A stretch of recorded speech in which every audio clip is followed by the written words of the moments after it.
everybody. Welcome to the Great Hall, and welcome to tonight's last lecture.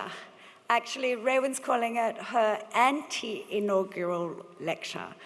I'm Sue Goodwin, and on behalf of the Faculty of Education and Social Work and Sydney Ideas, I'd like to welcome you all here for what is in fact the first of what we hope will be a series of last lectures from retiring university professors, and also for Professor Raewyn Connell's first lecture, Professor Emerita. Just to give you an idea of the order of events tonight, Raewyn is going to be introduced by Michael Thompson, and there will be question and answers following Raewyn's presentation. I just want to introduce you to the concept and practice of something slightly different, hegemonic counting. As Associate Dean for Research in the Modern University, which is my role, my job is to count things. And to kind of work out the value of the things that I count according to some metrics. As such, I am the hegemonic counter. And I've closely engaged with Raewyn's contributions to knowledge through this very simple process. Well, actually, it's a science of counting. And so what I'd like to present to you is Raewyn by numbers, so that you can see 60 PhD students. Thank you.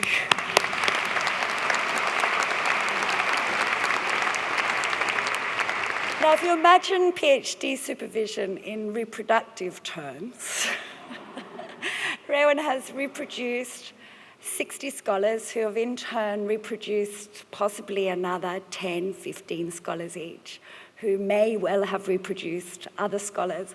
And you can see that Raewyn is the progenitor of quite a tribe. Put your hand up if you were supervised by Raewyn or one of Raewyn's supervisors. Oh yes, many of the tribe are here tonight. Okay, let's look. 22 books. As Associate Dean Research, thank you, Raewyn. Books are worth quite a lot in our system. 18 translated into 18 different languages. This, unfortunately, in our university system doesn't really count for much. However, I would like to say from my personal experience of encountering last year people working with women affected by sexual violence in India, community workers telling me how inspired they were by Raewyn's work. This year in Hong Kong, community workers working with sole parents telling me how inspired they are by Raewyn's work. So I think those translations do actually count in some system. Oh, 209. This is unfamiliar because I had 160, but I had to update it. Whoops. 209 journal articles and book chapters. 30,000 citations. These are very...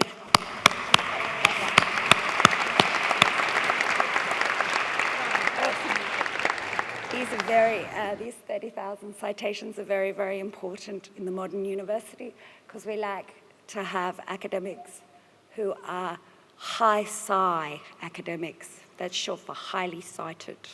And we have an index for high sci academics, and Raewyn's index is 66. I'm not really quite sure what that means, but I know it's important.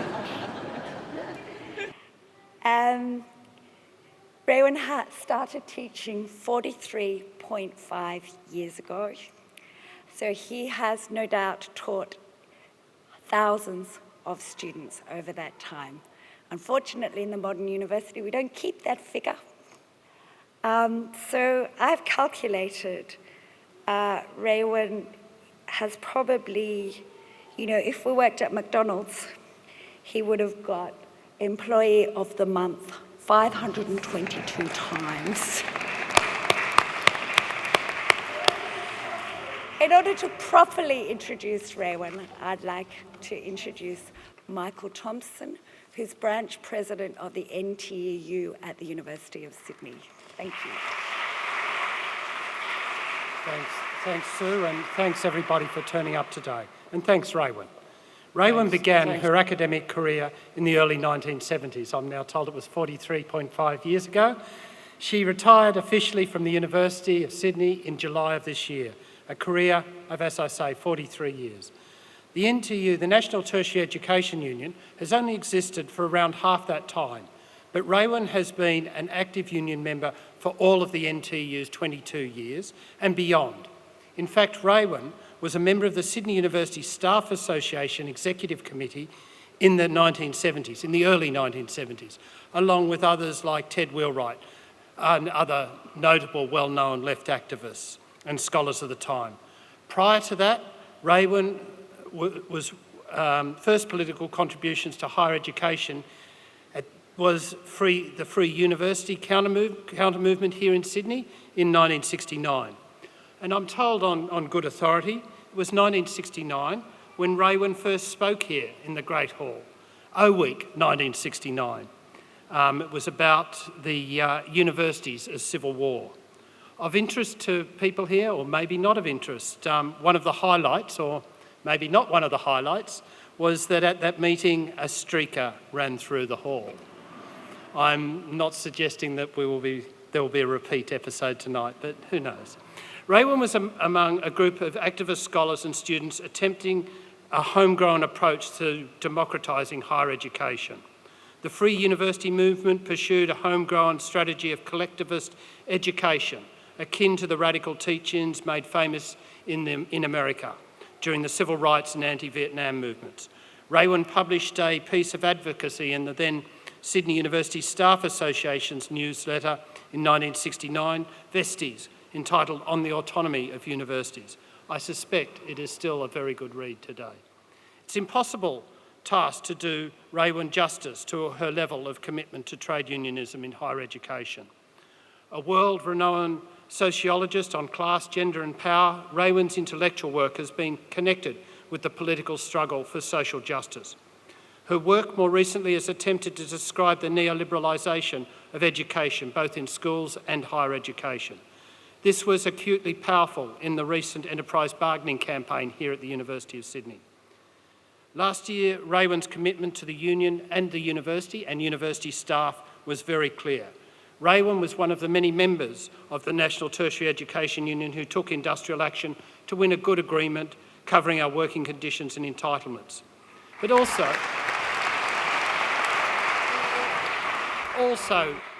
trying to re-establish that we are an important sector of this university. We're an important part of the community. For some, industrial action is pickets and strikes. Of course, that is industrial action. It's important industrial action.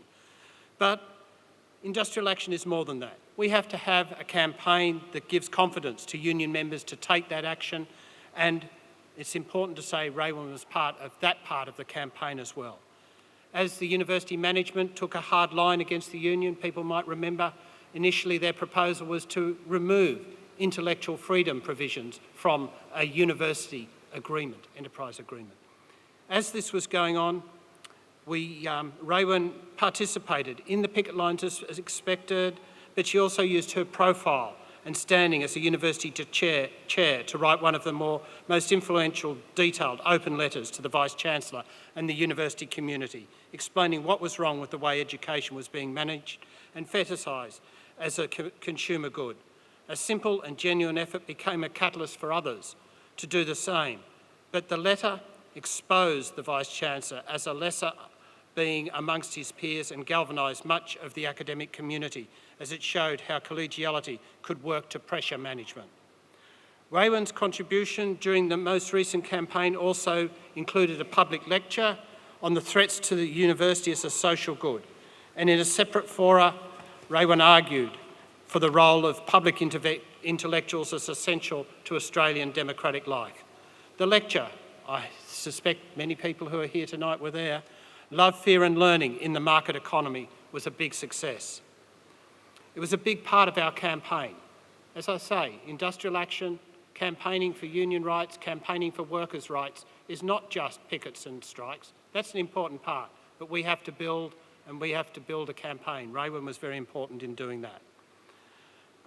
It was important encouraging her colleagues to consider their own activism in the workplace and in the community. Raewyn is a colleague, a workmate, a friend and a comrade.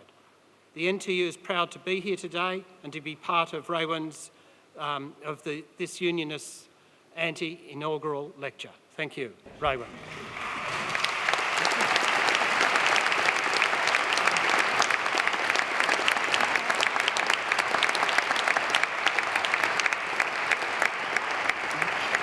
Michael and Sue, and thank you all for being here on this remarkable spring day. This is what I think of as neoliberal weather. It looks lovely for a little while and then it pours on you. As Sue's remarked, I'm now at the end of my official career as an academic of 43 years, and my first reaction is that I'm surprised to be here. I actually never intended to have an academic career. I didn't expect anyone would. In the time when I was an undergraduate student, the British government, with the collusion of our then Prime Minister, Robert Menzies, was still exploding its series of atomic bombs in Australia. The fallout drifted across Australia, and anything you find remarkable in my career is probably attributable to that. Essentially, I and many others of my generation expected that we would not last very long, that the world would probably end in a nuclear catastrophe in our lifetimes. Well, the war has been averted, but looking back, I still feel those emotions, and I feel also some grief for the people who have been part of my work and life along the way and who are not now with us, though they would have loved to be. They include some of my co-authors, Tim Carrigan and John Lee, for instance, who worked with me on a project on masculinities, Heather Williams, who was the departmental secretary at Macquarie, an important phase of my life, which I'll talk about, and above all, my partner, Pam Benton, to whom I guess I owe the fact that I'm here at all. So I look back with some grief, but that grief is mixed with gratefulness and also with a certain anger at the devastation that has been wrought on the intellectual and educational project in the last generation. I've spent, as Sue and Michael have suggested, a good deal of energy trying to understand what has been happening and what kind of response we could make to it. And that is essentially what I want to talk about today.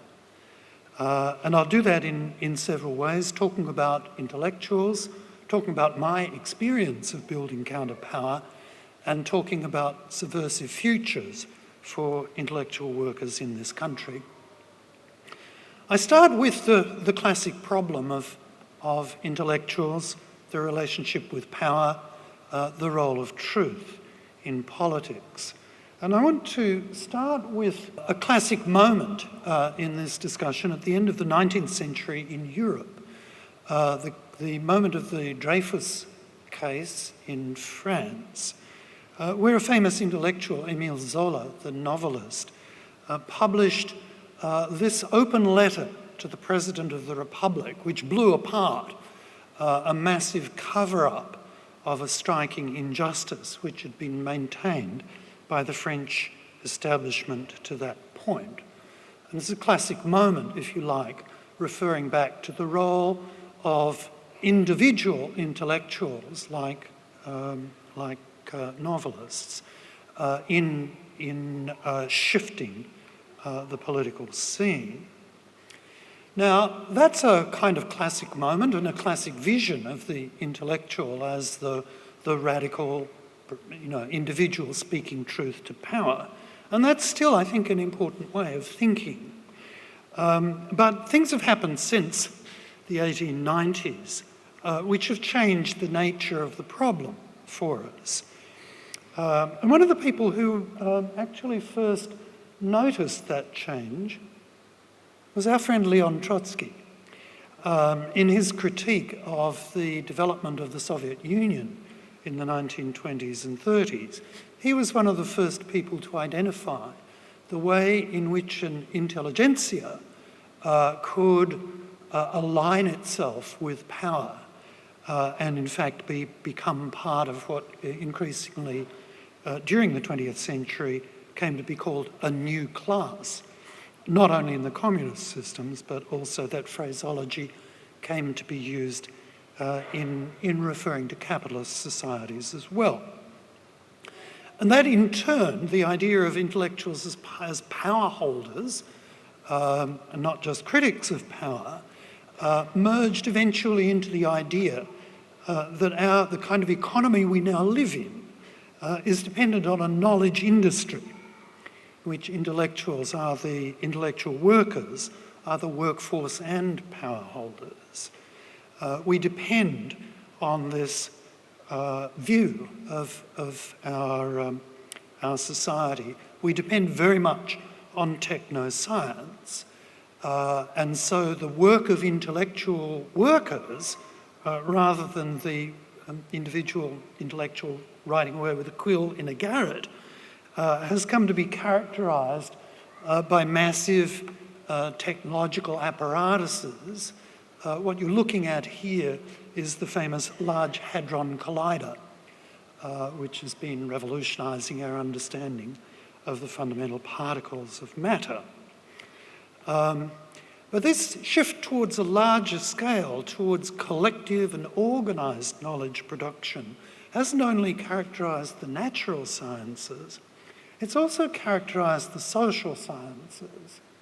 So here's another important place, one which will resonate for all the sociologists in the room, because this is the research centre of the famous Chicago School in the 1920s, which became the world centre of the creation of modern sociology during the 20th century.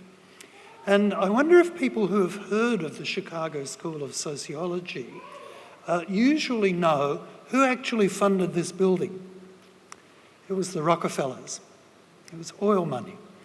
And they funded it because they expected the social sciences, with a well-funded collective process of data gathering, would provide the knowledge that would help that new rough and tumble American ruling class to control the turbulent cities. And Chicago in the 1920s was a very dangerous and turbulent place.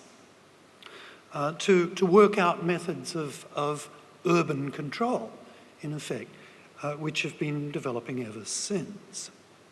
So the interplay between intellectual workers and power has become very, very complex as intellectual work itself has become more collective. So eventually we find institutions like this, which perhaps looks like a Greenfields University, very modern Greenfields University, a lovely campus, nice place to work, you can see. It's Microsoft. And it's basically occupied by an intellectual workforce, interwoven with a massive accumulation of wealth. And that's, if you like, the pessimistic side of the story about intellectuals and intellectual workers, that collectively there is an alignment with power and wealth in the world at large. But that's not the whole story of intellectuals. There is also a very different potential in the nature of intellectual work, in the lives and experience of intellectual workers. And I became very, very much aware of that in the 1960s, and many other people did. This is not exactly my first political demonstration, but it's certainly one of them. It's in 1966, the time the student movement was developing in Australia, and it's the moment when Australia was visited, I think for the first time, by a President of the United States, LBJ, who was at the time overseeing the massive escalation of military violence in Vietnam. And we turned out, I was at that demonstration. I'm not in this picture, I'm actually behind the photographer a little bit on the grass in Hyde Park at that moment. But that's one of the, if you like, the moments at which the potential of intellectuals, even young intellectuals, as a force for social change became visible. Okay, now that leads me to the Australian story, because the story I've been telling you mainly has been a European and North American one. And it is important to think about the specifics of our own history. Okay, modern Australia is a product of British settler colonialism, the occupation of land and the destruction of Indigenous society through processes like that. This is a picture, produced by a 19th century artist of the Australian outback. And a colonial society created like that did not have any very obvious use for intellectuals. Nevertheless, we got universities remarkably early, a couple of them as early as the 1850s. What we got, this was one of them. These buildings along here were among the first monuments, if you like, of intellectual work built in the Australian colonies. When that gentleman over in the corner, Mr. Wentworth, was one of the founding crew, when they put their heads together and decided that they should have a slogan, they should have a motto for the university coat of arms, it was, of course, in Latin, and here it is. The motto they invented, Sidere mense adem mutato, and here we tell all the people in the room who have a good classical education will immediately understand what it means. But for those of you who had an inferior education in public schools, I will translate. Sidere mense adem mutato means under changed skies, the same mind. Or as I used to translate it for the first year students, we aren't going to learn anything new here. Basically, we were going to reproduce British academic culture, and that's what the Australian universities set about doing. Through the 19th century, as well as, of course, training up a professional workforce, which was why they were really wanted. In the 20th century, the universities in the early 20th century were still small elite institutions serving a local ruling class. But in the mid-20th century, in the second half of the 20th century, they grew quite dramatically as a result of the nation-building impulse orchestrated by the 1940s Labor governments under Curtin and Chifley, the Conservative government under Menzies in the 1950s and 60s, and then under Whitlam in the 1970s. When I came to the University of Sydney as a student in the late 1960s, the university was about 16,000 students strong. That was already a huge increase from the intimate institution of my parents' generation in the 1930s. So it was growing, and it was still completely public. It was part of a public sector that was dedicated to national growth. In fact, that was why the federal government was pumping in money. And that was why the Whitlam government pumped in even more and made higher education completely free. Well, that was the 1970s. This is now. in between, something fairly dramatic happened, which changed the conditions of existence of Australian universities. That was the advent of neoliberalism as the framework of Australian politics and ideology, taking a grip on Australian life, essentially under the Hawke government in the 1980s. At the end of the 1980s, under the then minister, the new Minister for Education, John Dawkins, a restructuring of Australian universities occurred, which was intended to expand universities still further, and did. But it expanded the university system on the cheap from the point of view of the federal government, which meant that the government had to find other people to pick up the bill. Neoliberalism provided a simple solution: user pays, let's have fees back again. So over the 30 years or so since the Dawkins Revolution, 25 years I suppose, we have got expansion on the cheap. We've got considerable increase of student numbers. We've had a collapse of real funding from the federal government, which from paying 90% of university budgets now pays around 45%, and under the Abbott government obviously is headed to pay less.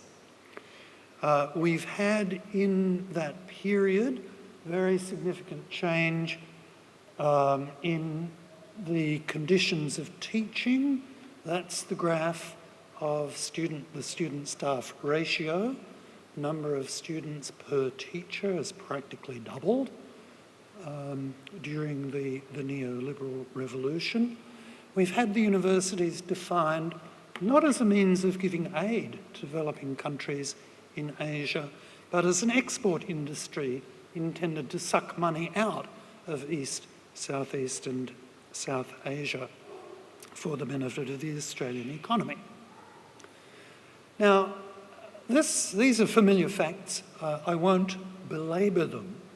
But I think it is very important to realise that this change in policy settings and the sort of macro situation of Australian universities has been accompanied by a transformation of universities as institutions, an internal change of a very important kind. The leadership of universities, the administration, what used to be called university administration, is now called university management, or as they tend to call themselves, the university. But essentially we have got a managerial cadre which has modelled its organisation, practices and culture on corporate management in the for-profit sector. And one really quite striking indication of that is the kind of salaries that top managers in universities now get, which bear no relation to the wages earned by rank and file university workers, but do have a close connection with top managerial salaries in the for-profit corporate economy. Now, businessmen managers know that one way to make their organisations more profitable is put downward pressure on labour costs.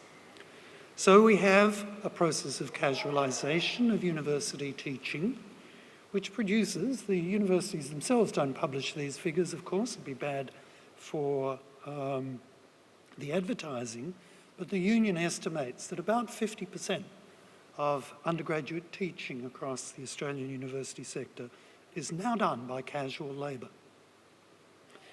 And what I have been extremely conscious of, and I guess many of us have, is the change in the day-to-day character of working life in universities as an increasing array of control mechanisms, online control mechanisms, have been introduced which structure teaching, research, financial work, administration, career organisation, and so forth, which to my mind, most of which are introduced without negotiation, simply by fiat, and imply, to my mind, considerable disrespect for the university workforce, and encourage, in a regime that is supposed to be auditable and accountable, encourage effectively a culture of fake accountability. And that disturbs me a lot because it comes at the same time that the universities, in a market environment, controlled by people governed by a market ideology, both in Canberra and in the managerial suites of the universities themselves, have turned increasingly to market techniques to get their customers. That is, to marketing in the same style as for-profit organisations. So we have this kind of thing. I'm a graduate of this university, so I feel entitled to insult it.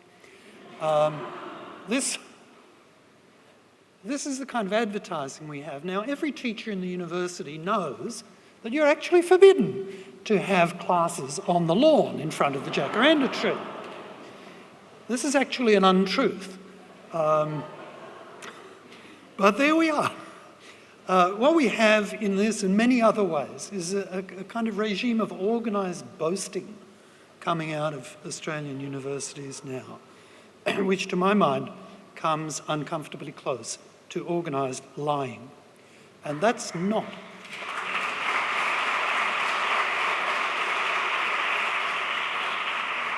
That is not a good look for organisations which are supposed to represent the truth and the search for truth. I now want to tell a little fable. When I went to school, when I was going to high school, living in Mossman, I went to school by tram. We had in Sydney in those days a really nice public transport system based on light rail right across the city. We called this with the trams. In about 1959, the political authorities of the day decided that this was not a modern transport system. We would get rid of it. There was a kind of short-term logic at work, which quite rapidly eliminated this rather good public transport system. What happened to the trams, I hear you cry? Well, they were taken out to a depot at Randwick and burnt. And there you have a kind of fable of an important, useful public asset on a large scale being destroyed by short-term thinking. And I think that the public higher education system in this country now is halfway to the bonfire. We are, in fact, in the presence of a kind of crisis of social reproduction of the university system and intellectual life, in which the conditions for good intellectual work, the cultural, organisational and employment conditions are being seriously undermined. They're not destroyed yet, but they are in serious danger. Okay, that is my first line of argument. I now want to turn a little bit to the more positive side of the story. And here, because this is my last official lecture, I want to be a little nostalgic and talk about a few examples, talk briefly about a few examples of my own experience of trying to build counterpower, of countervailing forces to these trends I've been describing. Because I've always thought that critique is what intellectuals are good at, and it is important for social change that critique go ahead. But critique also needs to lead to construction, however difficult that might be. And here I want to suggest some examples of possibilities that we attempted to realise at different periods of Australian university history. The first is the one that Michael has already mentioned, Free U, which I was involved in back in the 1960s.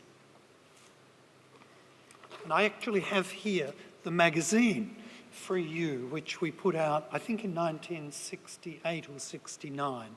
It lasted one issue, and this is it. Free You itself lasted for 2.5 years.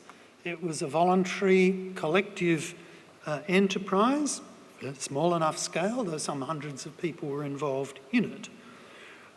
It involved a critique of the conventional mainstream curriculum in the mainstream universities and the authoritarian character of university teaching in those days.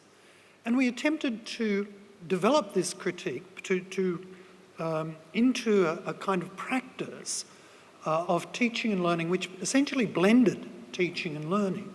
So Free You essentially consisted of a kind of group, what we might now call a network, of learning collectives, courses, research groups, and so forth, which developed around topics of interest to the student movement of the time and which we thought were important. So in the context of the debates over the Vietnam War, one of the issues was how atrocities arose, how they were possible, and we had a course in Free You about atrocities, a really interesting course, I remember. We had work on Indigenous settler relationships, a whole range of issues. People, in fact, generated their own learning processes around, and Free You provided a kind of setting for it. One of those projects was around class, which was not very much on the curriculum in mainstream universities, was very much an issue of political struggle. And in Free You, we developed a research project around class in Australian life, which produced discussions at the time Free You was running, but continued on after the end of the Free You enterprise, and eventually, in fact, resulted in a long-term research project which Terry Irving and I wrote up in the book Class Structure in Australian History, which then circulated quite widely after it was published. So, and I'm doing this not to boast, not much, but to suggest how these apparently informal and disorganised learning processes can generate serious knowledge, and knowledge that can circulate in other contexts. That's the first example I want to give. The second is the People's Republic of Sociology at Macquarie University in the 1970s and 80s. When I went to Macquarie, was involved in the development of a new department of sociology. This is part of the crew of that department where I worked for 17 or 18 years. We thought of it as a kind of liberated zone within the existing university. It was a regular university department, giving degrees, running courses, giving marks. But we attempted, so far as we could, in that organisational context, to work as a collective, learning collective, research collective, teaching collective, and indeed administrative collective, making decisions jointly rather than through the exercise of professorial power.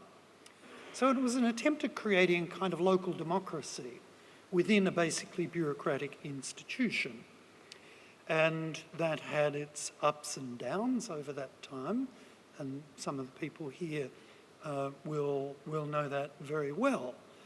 But it also, I think, was an exciting process which stimulated a lot of interesting, innovative work, highly innovative teaching, new materials for the sociology curriculum, new themes, including indigeneity and settler civilisation in Australia. I think we pioneered that as a theme in Australian sociology, and certainly generated an important centre of research on gender issues.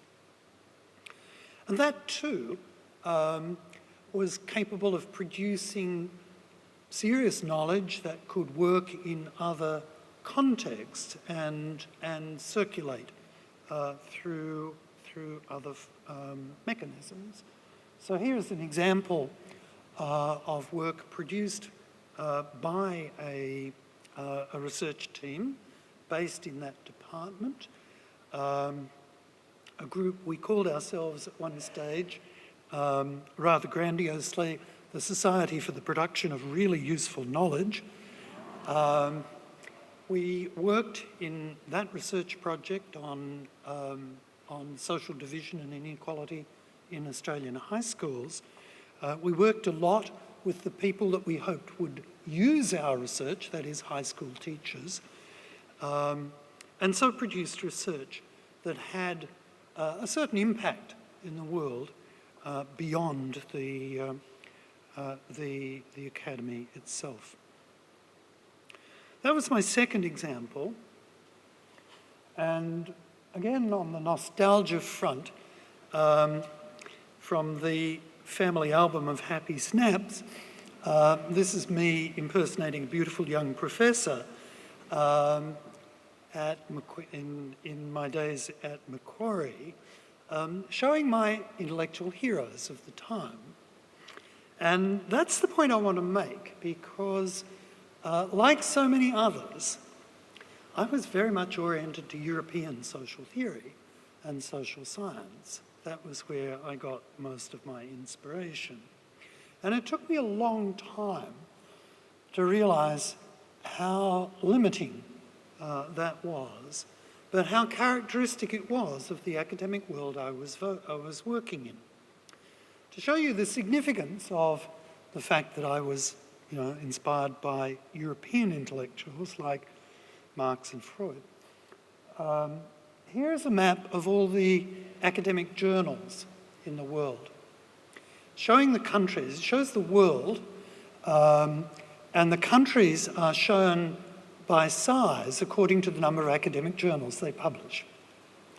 So you can see there the massive dominance of the United States, Britain, Western Europe. The rest of the world essentially is nowhere.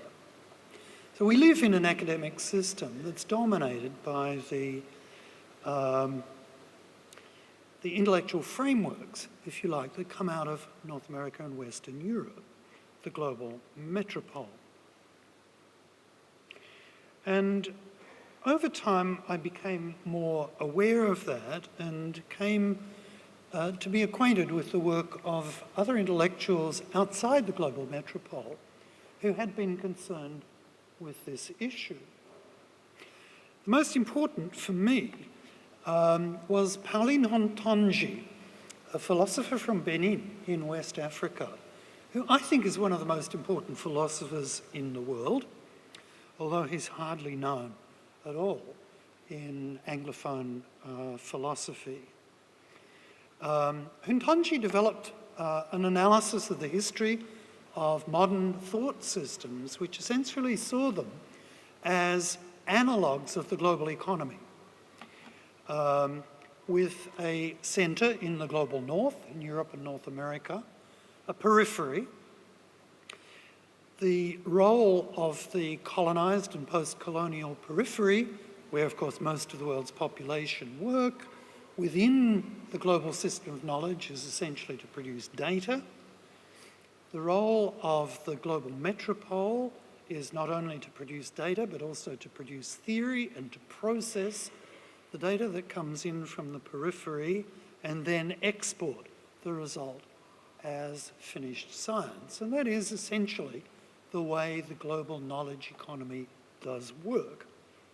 And it creates a particular attitude, if you like, for intellectual workers in peripheral countries like Australia, which Hontonji calls extraversion, which is basically being oriented to intellectual authority from outside your own society, much as I was in my relationship with European radical theory. And once you begin to see that, you begin to have a sense that there may be an intellectual world out there which is very different from what we've learnt about in our mainstream education. And indeed, there is, which, when I went looking for it, overwhelmed me with the wealth and interest of the intellectual history to be found in the colonised, decolonising and post-colonial world. So people like, for instance, Sol Plaatje, the author of what I now think is a classic of world sociology from 1916, Native Life in South Africa, which is essentially a study of the impact of the racist land laws in South Africa and the destruction of indigenous society that was produced by dispossession from land in that country. And here you see him doing the field work for that study. He actually rode around South Africa on a bicycle, interviewing displaced families to get the data for that amazing book.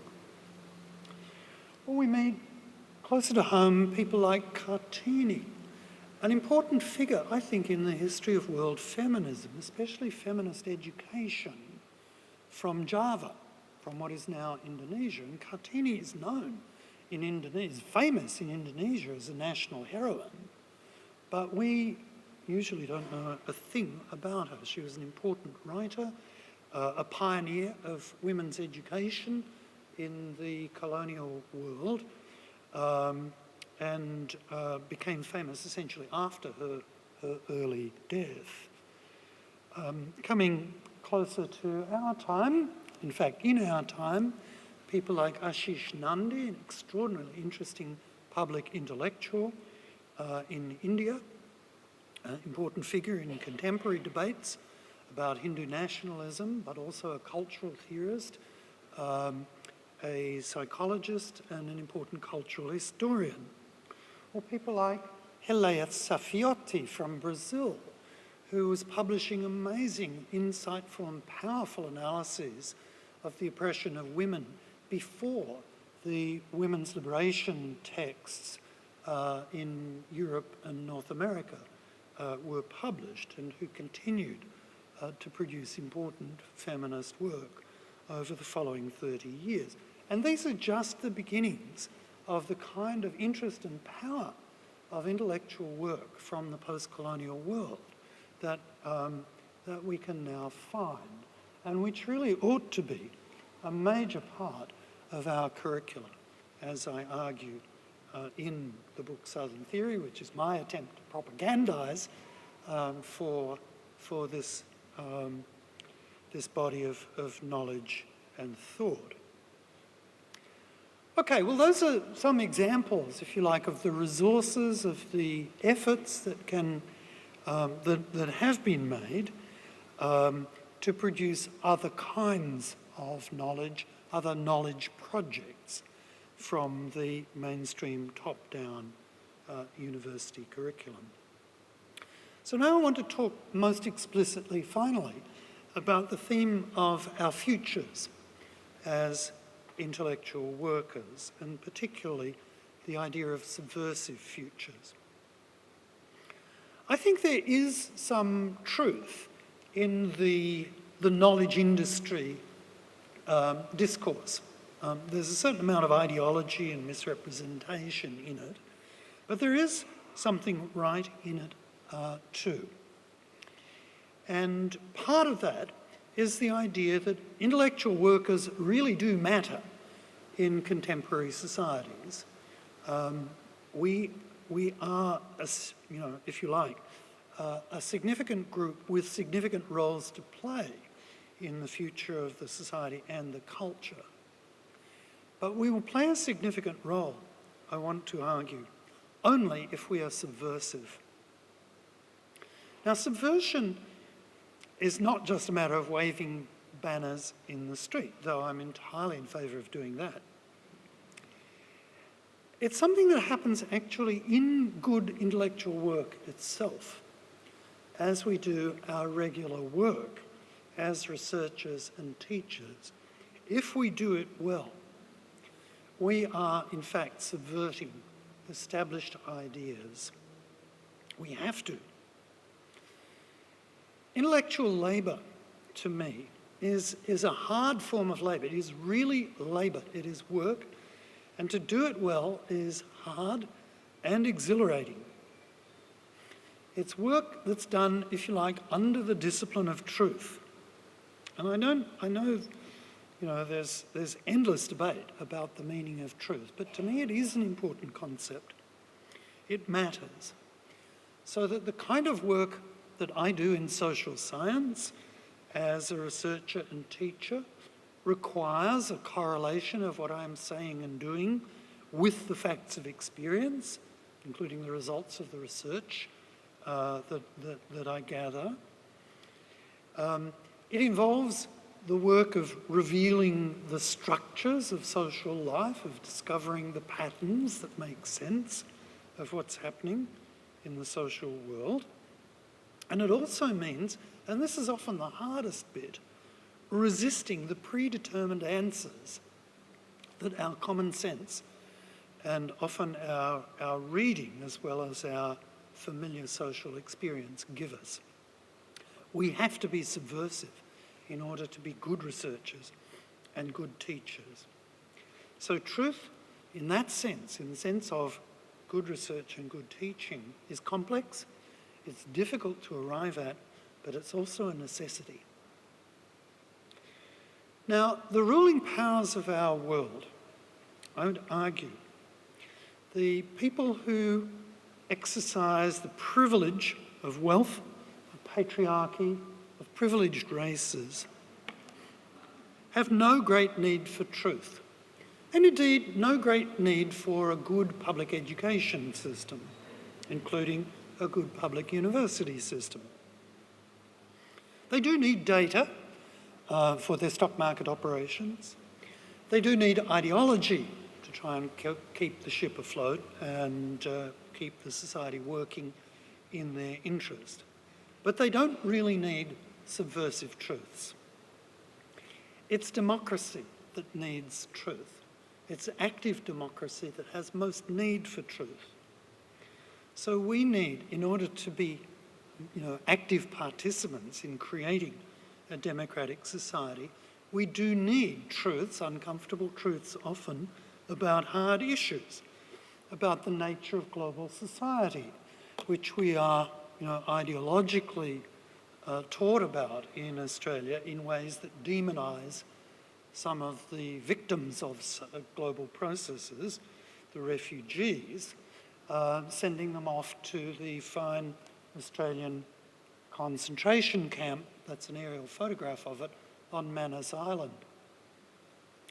We need uncomfortable truths, and they're not only in the natural sciences but also in the social sciences, about climate change, about the forces and processes producing climate change. We even need the truths about the nuclear industry, nuclear power and nuclear weapons. I'm dismayed that on this very day our lovely Prime Minister is currently in India flogging uranium to one of the two nuclear powers in the world which are currently involved in a serious military confrontation. Okay, we do actually, if we wish for an active democracy, we very much need the kind of truths that subversive intellectual work is capable of producing. So there is an enormous social need for subversive futures for intellectual workers. Now, how are we going to do this? How are we going to meet this need given the current practical situation, the neoliberal takeover, the bureaucratic organisation of universities, the closure of public debate, public realm, mass media, and so forth? Well, I want to suggest three kinds of strategies that we can follow. One is simply to multiply the resources for intellectual work. And here I want to come back to the Southern theory argument. There are resources for dealing with almost all the difficult issues Australian intellectual workers confront in other parts of the post-colonial world. So those sort of images that I flashed in front of you point to enormous resources among other intellectual workers in Latin America, in Africa, in South Asia, East Asia, and so on. Indeed, I showed you earlier a couple of my earlier intellectual heroes. I want to show you another couple now. This is Ali Shariati from Iran, now dead, an Islamic intellectual, and I want to take this occasion to emphasise, given the demonisation of Islam that is going on in Australia at the moment, that Islam is the bearer of a magnificent intellectual culture, long-standing intellectual culture, which is in our day producing exciting and novel intellectual work. Shariati was one of the people who did this in sociology. He's a sociologist and theologian who created a remarkable innovative curriculum for a new independent academic institution in Tehran in the last years of his life, and also a remarkable theory of intellectuals, which is well worth knowing for the sociology of intellectuals. Another of my current intellectual heroes is Bina Agarwal from India, still with us, who has worked in established institutions, established universities and research institutes. She's a feminist economist, an important figure in development economics, who has done extraordinarily interesting work on land rights and gender relations across South Asia, and also exciting work on environmental issues. Really, I think, the most interesting, perhaps the most important feminist theorist in the world today. Those are the kinds of resources that we can access by widening the scope of our intellectual cultural reach. The second strategy I want to suggest is that we shouldn't despair of existing institutions, of the existing universities. Okay, we are in a hard period in terms of the working of universities. But there are struggles going on in the universities, not only the ones that we've already mentioned at Sydney University, but on many other campuses and in many other forms. And even our own struggle around the working conditions of university staff on this campus opened a wider debate about the purposes and character of universities, which I think is really quite important. Okay, we face the possibility of the Australian university system being fragmented into a two-tier system, which is fairly obviously the intent of the current government, and the Group of Eight has opened up that political possibility, I'm sorry to say. But something different is still possible if there is enough popular demand for a genuinely democratic and good quality university system across the board, and if the staff of universities are determined enough to defend the public resource that the university system in fact represents. So one of my ways of spending my time has been to try to develop some principles for what I call not free you but possible you for Australia in the 21st century. And these are some of the themes that I think might go to make a viable public institution, a defensible public institution in this generation, being democratic as a workforce, being modest in public demeanour. We don't actually need the show, the glitz of the market university.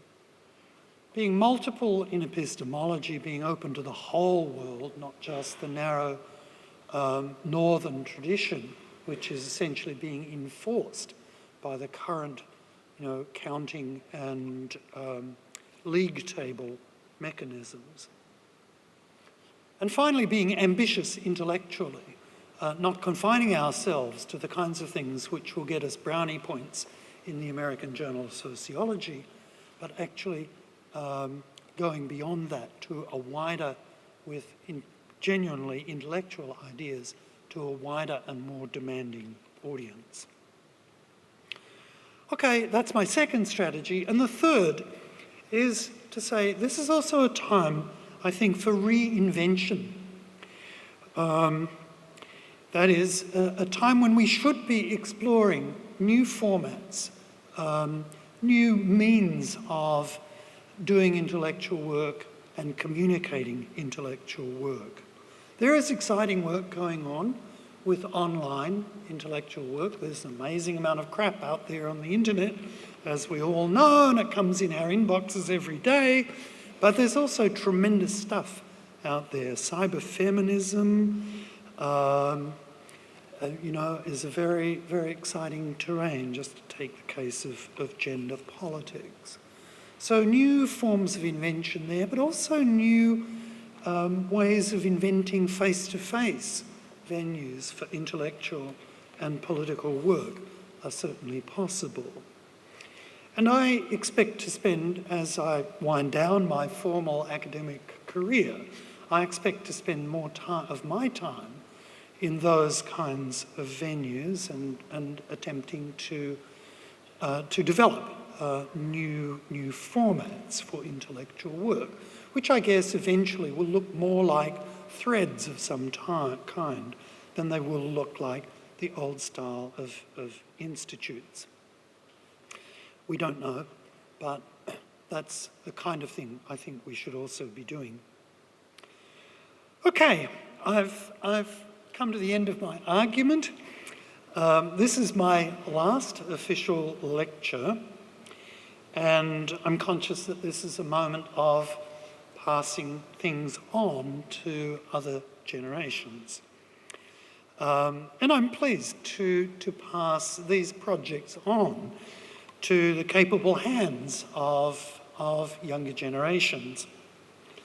And I want to leave you basically with two thoughts as you pursue those projects.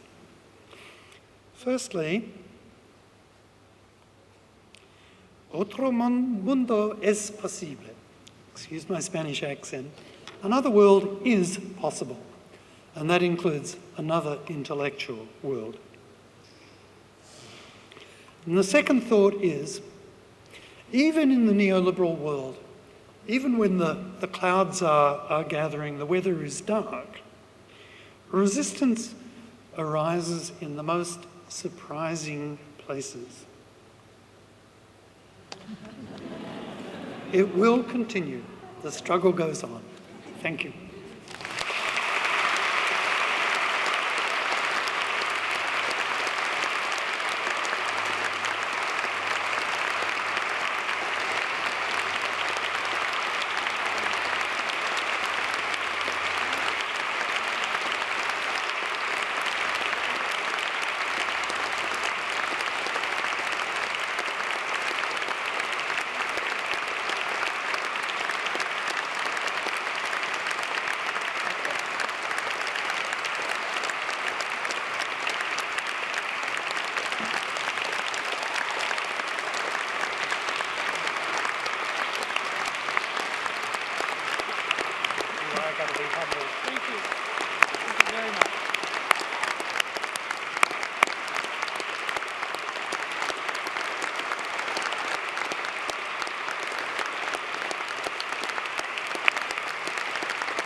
Okay, thank you all very, very much for coming. Thank you, Raewyn. But I do beg a few more minutes of your time because we have a very special message from New York.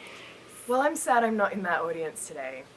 I also know that Raewyn has no one to blame but herself for the sacrifice of her only child on the altar of the North American PhD. I resisted the siren song of our family trade for a long time, only to fall into its clutches a couple of years ago. And I'm currently immersed in its great rewards, as well as its steep, and believe me, they are steep costs, including the non-financial ones of being thousands of kilometers away from places that I want to be. Connell could easily be a last name that weighs heavily on its bearer. It is a testament to Raewyn's spectacular skills, not only as a parent, but as a teacher, that it has never been, for me, anything but a tremendous resource. Gardening metaphors are spectacularly overused when it comes to discussions of teaching, and tributes to educators in particular. But I really can't think of a more apt way to encapsulate her capacity to let people flourish in just the right amount of sun, when she could so easily cast an overwhelming intellectual shadow. Those of us who have been lucky to learn from her in some way will instantly recognize the qualities that make this possible. First, of course, her ability to generate razor-sharp and original insight. Her extraordinary patience, tempered by an ability to engage with gentle, yet absolutely firm, dissent when she deems it necessary. Her bottomless generosity with her time and her library. Her wry sense of humor, born of a keen eye for institutional absurdity, which I like to think I've inherited. And above all, her unrelenting commitment to putting all of her work at the service of building a more just and joyful world. I am not, I know, the only one who has been irretrievably spoiled by her all-round awesomeness, in a way that makes me not a little impatient with many of those academics who are unlucky enough to encounter me as a student. Raewyn would be the first to say, I know, that neither intellectual nor political work are solo acts. And while her stunning and prolific virtuosity would appear to contradict this, her work is in many ways the product of collective endeavors, not least of which the decade-spanning partnership with my mother and her longtime partner, Pam. She, as well as the countless other friends, colleagues, and family that have made this extraordinary intellectual and political journey possible, are all present today in some form, corporeal or otherwise. As we celebrate Raewyn's phenomenal work to date, and that yet to come, I know we're also raising a glass with her to celebrate everything we've done together and everything we have yet to build. Te felicito, mamá.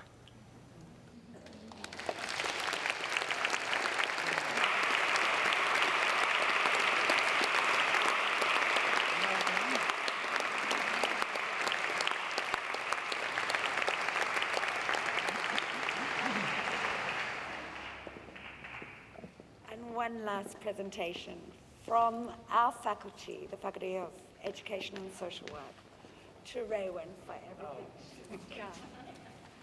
Oh.